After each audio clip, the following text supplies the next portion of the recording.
If someone tells you that they have a Google Sheet that tracks all the data of all the people they met through online dating platforms, they also found their partner by using this approach, how would you feel? Well, to be honest, this sounds a little bit creepy, but that's what I did, and today I want to share about what I did and how I did it. Hi everyone, welcome back to my channel. This is Kelly. If this is the first time you're seeing my video, my name is Kelly. I'm a data scientist in San Francisco. In my channel, I mainly share thoughts, ideas, and resources that help me grow, and I hope they can be helpful to you as well. Don't forget to like this video, hit the subscribe button, and turn on notifications so you will get notified every time a new video comes out. In this video, I'm gonna share you some secrets, which is how I use data science to help me find a boyfriend. And I think it's something interesting and maybe inspiring to some other people as well.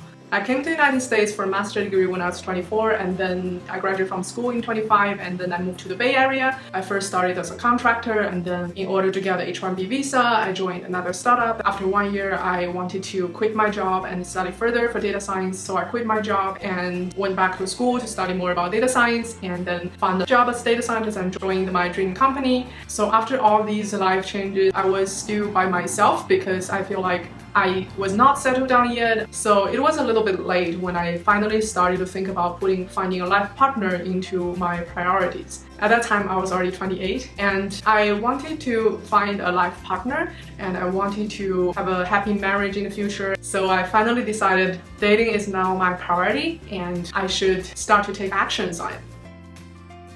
As a data science professional, I knew that what gets measured gets managed. So I started a Google Sheet and used it to track all my dating data. And this is what it looks like. As you can see from the screenshot, I have many columns in this Google Sheet that includes name, the date we met, the age, the work, their educational background, their nationality, religious belief. Did we have the first date? Do I want to see him again? And how did I know him? This is basically either through online dating platform or through friend connection. And I also wrote down what I liked about this person, what I don't like about this person, and some other notes. It sounds a little bit creepy that someone used Google Sheet to track their dating data, but I found it very helpful in two ways. First and foremost, it kept me accountable because by that time my work was busy and I can always squeeze more time to finish some more work, and there are so many things that can distract me from taking actions on this priority. So I find it very helpful to have this Google Sheet to help me track my progress towards the goal. Here the goal was to find a life partner, and I needed a way to measure my progress. And I knew that if I just stay at home and focus on my work, the Mr. Right won't just show up like a magic. So, in order to reach the goal of finding a life partner, I need to meet more people and increase the probability that I find the right one. Now we know that the core metric of finding the Mr. Right, my life partner, is to meet more people so that I can measure how I'm doing towards my goal. For example, my goal was to get to know a number of people, chat with B number of people, and actually meet C number of people. So I needed to write down data to see how I'm executing towards the goal and not just stay at home and yelling, oh, I want to find my partner, but I'm not taking any actions. The second purpose of the Google Sheet is to help me track all the important features I care about in one single Google Sheet so that it's easy for me to do some data analysis. For example, one of the columns I had was, how did I know him?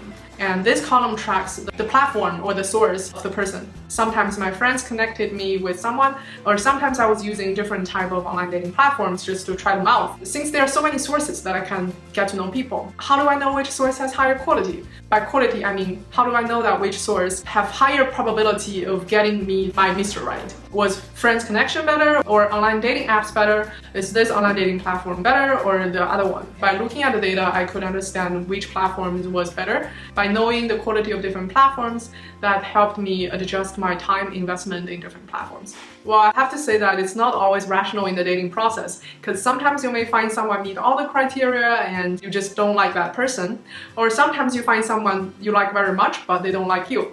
Those are factors that are out of my control, and what I cared about was, can I do better at things that are in my control? For example, understand myself and understand what I want so that I know what kind of people I'm targeting at, meet more people to expand the top of funnel so that I have higher probability of finding the right one, understand what are the channels that can bring higher quality users, or which means people that are more compatible with me, so that I can better allocate my resource, which is my time. Fun fact, the last data record in this Google Sheet is my boyfriend.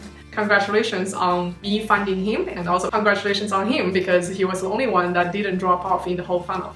So what are your thoughts on finding a life partner using data analytics approach? Comment down below and let me know. If you have a friend who is looking for a life partner and struggling in the process, it might be helpful for you to share this video with them. Maybe it can help inspire them. Thanks for watching. This is Kelly. Don't forget to hit the subscribe button below, and I'll see you next week.